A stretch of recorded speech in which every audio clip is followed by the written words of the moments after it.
Her finger rested on the trigger, steady as stone.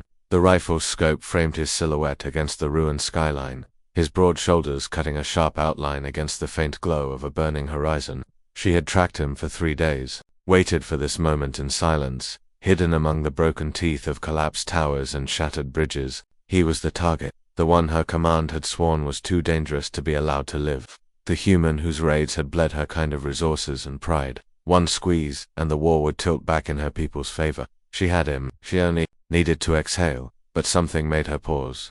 Not hesitation, not doubt, something stranger. He wasn't moving like prey. He wasn't running or hiding.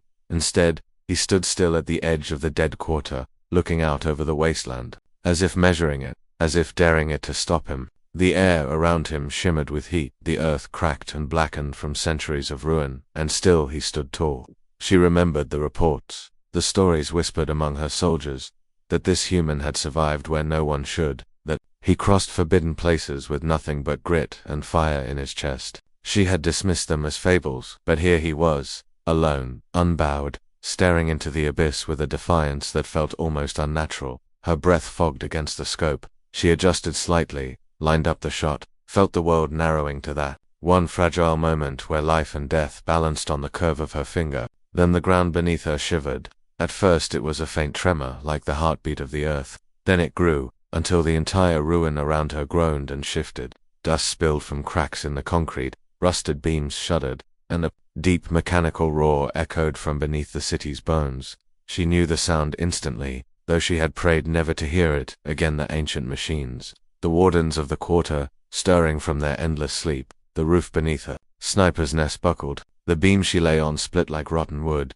and suddenly she was falling. The rifle spun from her grip, the world turning in a blur of steel and dust. She struck hard against jagged stone, pain lancing up her side, breath tearing from her lungs. When the dust cleared, she was pinned, her leg crushed beneath a slab of collapsed wall.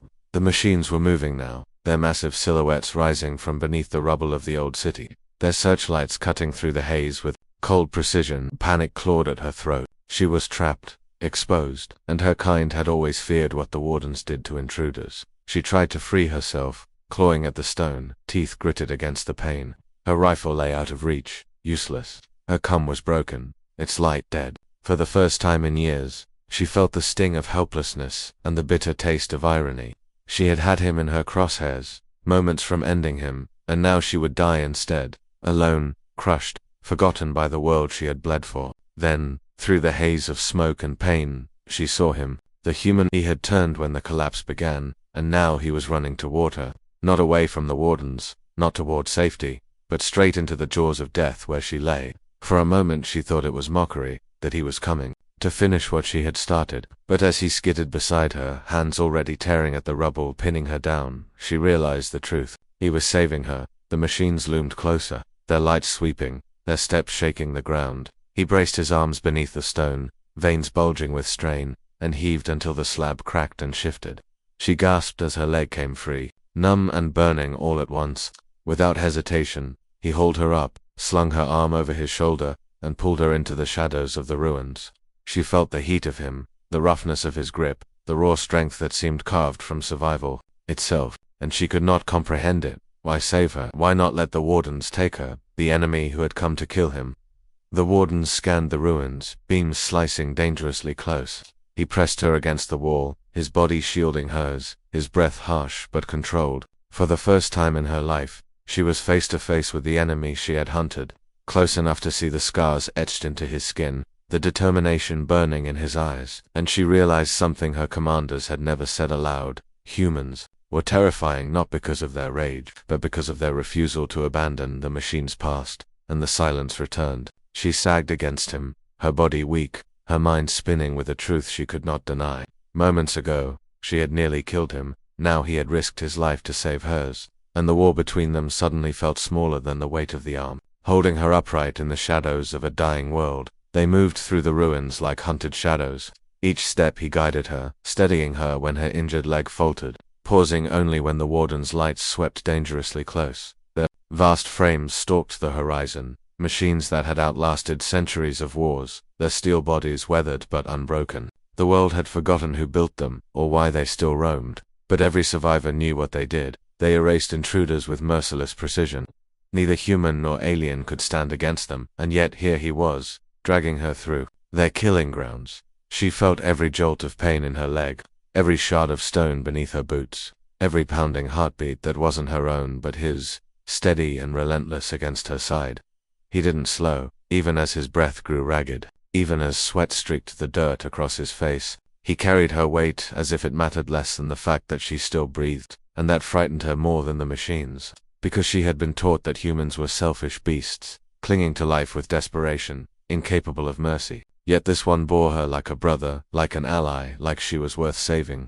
The ruins grew darker as the sun bled into the horizon, painting the sky in shades of fire and ash. The warden's eyes glowed brighter in the dusk, sweeping beams, cutting long shadows across the broken city. He led her into the husk of an ancient cathedral, its spires shattered, its floor buried in centuries of dust. Inside, the silence pressed heavy, broken only by their breathing. He eased her down against a wall, crouched to examine her leg, and she felt his calloused hands move with surprising care as he bound it with torn strips from his own pack. His touch was rough but steady, the kind of steadiness born from years of binding wounds that would not wait for proper treatment. She studied him as he worked. His scars told stories of battles she had only read in cold reports, flesh torn by fire, skin hardened by survival. His eyes burned, not with cruelty, but with something stranger, a refusal to yield.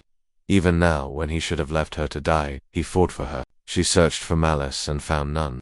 She searched for reason and found only madness. And yet, somewhere deep inside, she began to wonder if this madness was what gave humanity its strength. The ground trembled again. The wardens were closing. Their heavy steps echoed through the cathedral walls, sending cracks through the ancient stone. He stiffened, his hand tightening on the hilt of a battered blade at his side. She knew it was useless, no weapon could cut through the wardens, but he gripped it anyway, as if defiance itself was a weapon. She wanted to speak, to ask him why, to tell him that saving her was folly. But the words stuck in her throat. Instead, she simply watched him, a figure standing between her and death. A man who should have been her executioner but had chosen instead to be her shield. The cathedral. Doors burst open, the light of the machines flooding the hall. Dust rose in choking clouds, the roar of their engines deafening. He turned, blade raised, and for a moment she saw him not as prey, not as enemy, but as something entirely other, something her people had never understood. Humanity was not about strength of arms, nor the cunning of strategy. It was about standing, again and again, even when standing meant certain death. It was about carrying another when logic demanded abandonment. It was about refusing to let go, no matter the cost. The wardens advanced, and he roared, a sound that cut through the stone, through the storm, through her very chest. He charged, blade flashing, body moving with the fury of a man who knew he could not win but would not bow. Metal clashed, sparks lit the air, and for every strike that tore into him, he answered with another. He was not fighting for victory, he was fighting for her to live. And in that storm of steel and fire, she understood the truth. Humanity was terrifying not because of what it destroyed, but because of what it saved. Because even an enemy, a would-be killer, could become a life worth protecting in their eyes. He had been in her crosshairs, a heartbeat from death. Now he was her salvation, his blood spilling so hers would not. When the dust settled, silence claimed the cathedral. The wardens withdrew, their logic incomprehensible, their judgment passed.